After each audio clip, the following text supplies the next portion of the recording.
right. A Kiddler Diddler, who's the man of your dreams. A monster that got burnished in a furnish. A man with one glove who isn't Michael Jackson. I'm your host, Pariah. And I'm your host, Lovax. And this is Card Composers. Tell them who today's cards are based on, Axe. Today's cards are based on that classic 80s horror franchise, Nightmare on Elm Street. Let's go to the cards. Last week we started with me. This week we'll start with Axe. Alright, so my first card is called The Boiler Room. It's a land. It's uncommon. What's wrong? What's wrong with your face? It's very distracting. Oh, I'm looking at this, and the fact it's the Boiler Room, I feel like it could be blue, black, It's a land. and red. Oh, because of the heat? Yeah, because Yeah, it says fiery. Well, it's Fiery and violence because to it's be dream expected. related, but Yeah, I could see Yeah, that. I do know. Yeah, blue and black. We'll say this again. That is the dream combo for sure. Yeah. So I want to read that again because I was very distracted by your face. The Boiler Room. It's a land. It's uncommon. And it says, the Boiler Room enters tapped. It can tap for either a blue or a black. And it has, pay a colorless, a blue, or black, and tap it. Nightmares you control get +1/+1 until end of turn and can't be blocked this turn. I do like the tribal theme that you've got going with your lands as of late. I will say, I feel like this should be target nightmare you control gets 1/1 until end of turn. This is all nightmares. I know. I feel like it should be just one. There are a lot of tribe-specific lands. They'll do something and you'll be like, damn, that's really freaking good for a particular thing. Like, there's one for knights. I don't remember what it does.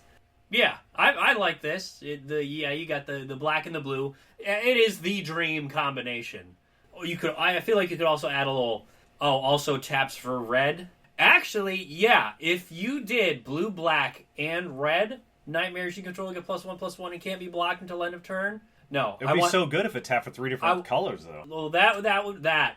But also, I want the bottom ability to cost 6, and you have to tap for 3 different colors. Why? Because it gives all of your nightmares +1/+1 and can't be blocked until end of turn. You have to pay out a lot of times. You have to pay out the ass to not be blocked. I mean, 1 for a 1/1 that can't be blocked. That grinds it down. But as the creatures get bigger, the cost of unblockable goes up significantly. Okay. I mean, the 3 colors I'm not necessarily for. I would rather just have it be target nightmare control gives +1/+1. And yeah, you're right. Even if you don't throw red into the cost or the thing, the bottom ability should cost a little more. That's fair. Yeah, especially if you're running a whole army of nightmares. Turn 4, it's like, oh great, all your nightmares are getting +1/+0, and I can't block them. I mean, I don't disagree with you. Maybe that's a little too strong. But 2, I will say, I mean, you can spend, you can pay sleep, and now your opponent's creatures can't block this turn. Yeah, sleep costs 4, though. It's 1 more. It's not. I mean, this also taps. Sleep's just a sorcery, right? Yeah. I'm just saying. I see what you're saying. I think 6 would be kind of crazy just to make all your creatures unblockable when you can pay 4 to do that in 1 color. But yeah, also it's all the maybe if it was target nightmare, it might be a little. I'd be okay. It's a land. It's supposed to be like utility. If you want to add utility to just target nightmare, I'm okay with that. Yeah, because a lot of times utility on lands is kind of shit. No, but I agree. The fact that it's like, oh well, what do you want? Your land to do nothing, and then you're like, oh no, I'll take it. Yeah, I could live with that. If it just said target nightmare, I think that would be fine. I do like the boiler room. It is cool. Yeah, it strengthens the nightmare. And it's not legendary either because it's kind of like everywhere. Yeah. I mean, there's one in every movie. It's They all look never different. the same either. Yeah. All right, on to the next card. My first card is Don't Fall Asleep. It's an enchantment for a blue and a black. Rare. At the beginning of your end step, each opponent loses X life, where X is the number of tapped creatures they control. Don't fall asleep. All right, thoughts on the card? This card is very flavorful. I really like it. Paying 2 for this too strong? Maybe. Man, this card's man, this card is really good. I like it. Yeah, well, If I was gonna nitpick, I would say it should be at the beginning of their end step. At the beginning of each opponent's end step, they lose X life for it's the creatures they control. Well, I would say maybe this should be a curse. well, that would be more powerful if it was each opponent in a multiplayer game. It already says each opponent. Yeah, but it has to be at the beginning of my end step. That way, if you got two opponents, it's not hitting them twice. I was gonna say it would be for their turn. Yeah. I think maybe the balance could be this could be a curse you throw on a player, and they just lose it at the end of their turn. But this card is awesome. What a cool card. So I part of me was wondering, is this too powerful? But then I think there's actually a 1, a blue, and a black that whenever a creature your opponents control attacks, they lose 1 life and you gain 1 life. That's pretty strong. I feel like this is pretty fun, pretty fine.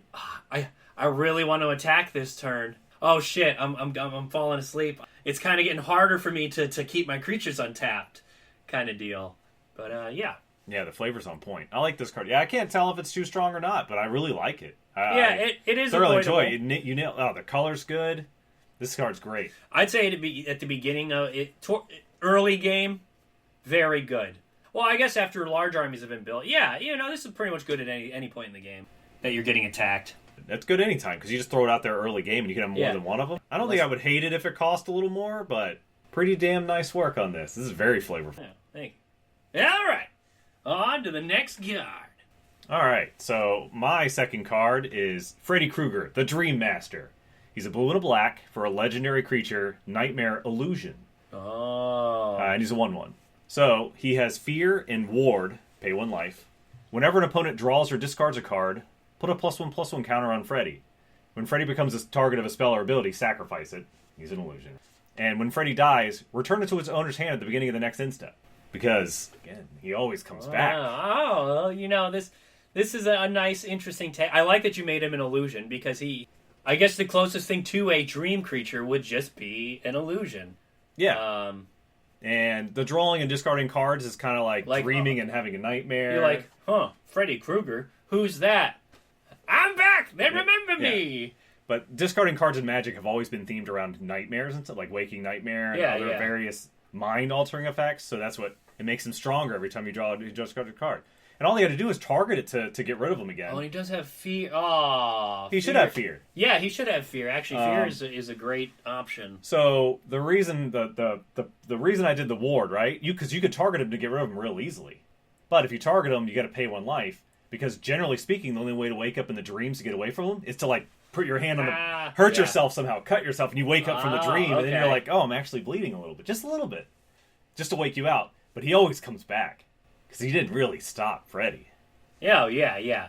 So yeah, he just starts off, he's a little weak, and he just gets bigger every turn as they draw and discard cards. I mean, you're running blue-black, you're probably making them discard cards. Oh, yeah, easily. The draw card, it does feel like knowledge of Freddy. Honestly, card library and shit is very brain-related and sleepy. Yeah, and he gets a lot of his power from you fearing him and believing in him. Yeah, remember, that's when later on, she's like, I don't believe in you, and he swings and he goes right through it.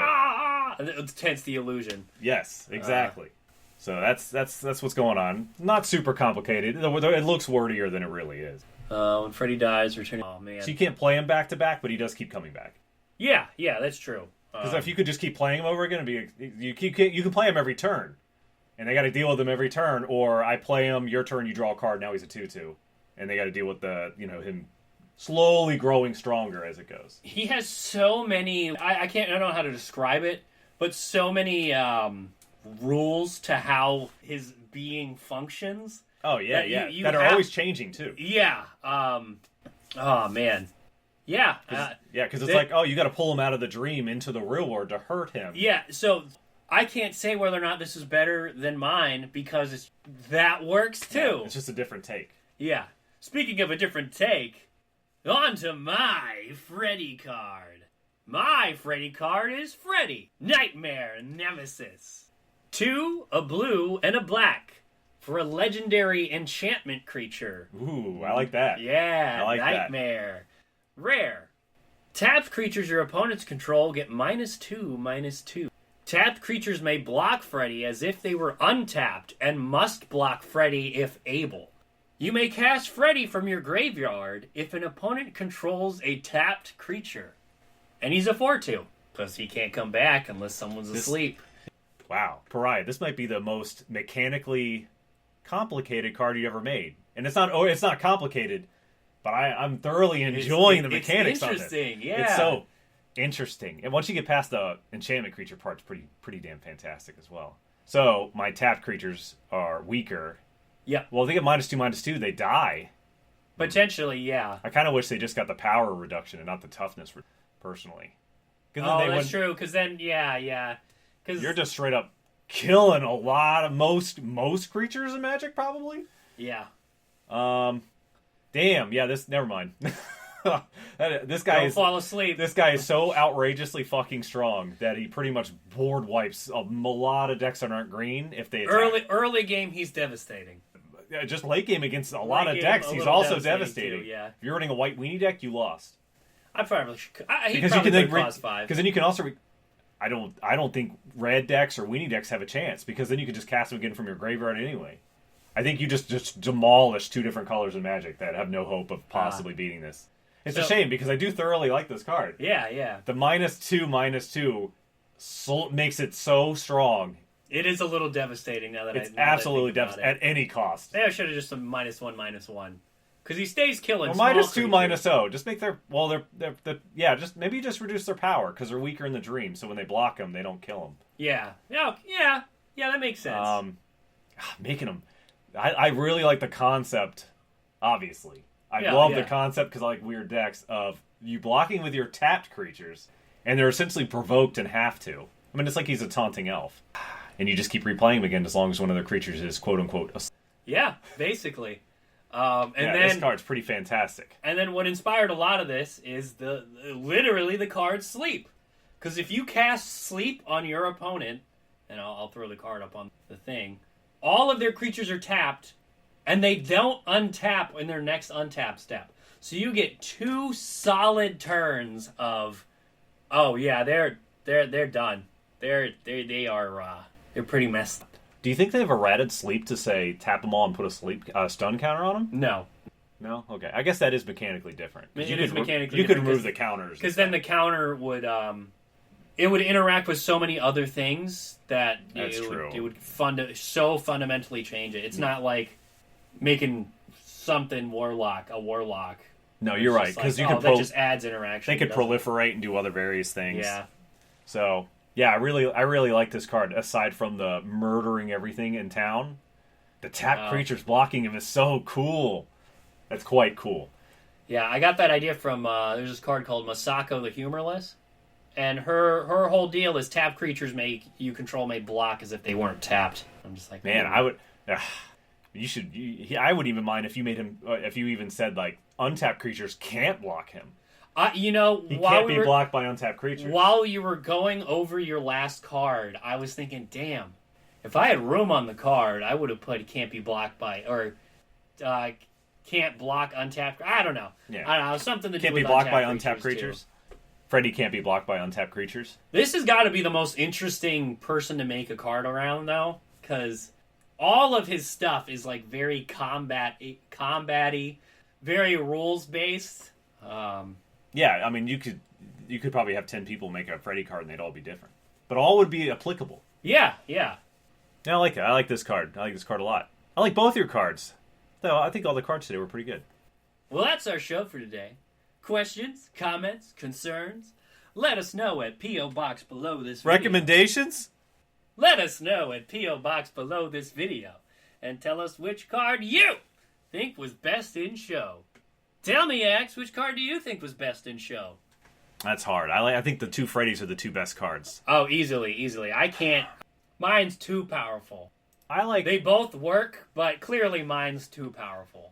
I might go with a lame tie. I think we could slightly modify both cards and they would both be better. Oh, that could be another segment someday. Yeah.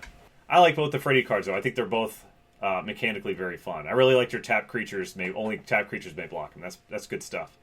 I gotta agree. The 2 Freddy cards are just so.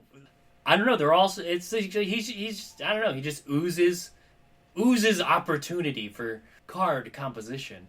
Yeah, he's just a fun character. And then you made them the illusion, and I made him the enchantment creature, and it's just like I like both of those too. It's like, how long could you make the middle thing when he's a legendary enchantment creature, nightmare illusion? Yeah, just keeps getting even longer and longer. Human nightmare. It's like, man, I can't make him a human because not only would that not fit, has he transcended humanity? I would say so. I would agree with that. Because spirits, they're not human spirits. They're just spirits. Do you make him a nightmare spirit? Because it is the spirit of Freddy. That's true, yeah. So, yeah, there's a lot of different choices there. Well done. Well done. I like both. I like all these. I thought all 4 cards are great, but these Freddy cards. Mwah. Got any hints for next week's episode, X? Not now, Pariah. I was just thinking, Freddy is so ugly. This guy needs to wear like a hockey mask or something like that. Oh, I know. It looks like someone took a machete to his face.